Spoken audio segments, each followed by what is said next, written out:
नमस्कार मंडळी, चला तर आज आपण नवीन रेसिपी सोबत एक नवीन व्हिडिओ घेऊन आलेलो आहेत. उन्हाळ्याच्या दिवसामध्ये जे शेंगड्या मार्केटमध्ये दिसायला लागतात ना, तर त्याचीच रेसिपी मी तुमच्यासाठी घेऊन आलेली आहे. ज्यांना पण शुगरचा त्रास असेल किंवा मग ज्यांना पचनाचे त्रास असतील ना, तर त्यांनी ही भाजी जी आहे ना, ती आवर्जून खाल्ली पाहिजे.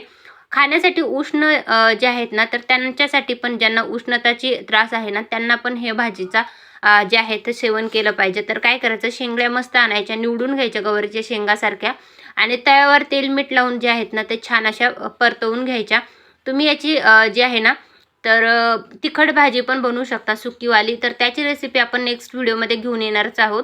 परंतु हे जे शेंगड्याची जे तळून खाल्लेल्या शेंगड्या आहेत ना तर ते तुम्ही आरोग्यासाठी खूप उत्तम असतात. तुम्ही या कमीत कमी शुगर पेशंटनी उन्हाळ्याच्या दिवसामध्ये तरी ह्या खाल्ल्या पाहिजे आणि मोस्ट ऑफ द टाईम ह्या उन्हाळ्याच्याच दिवसामध्ये मार्केटमध्ये दिसायला लागतात.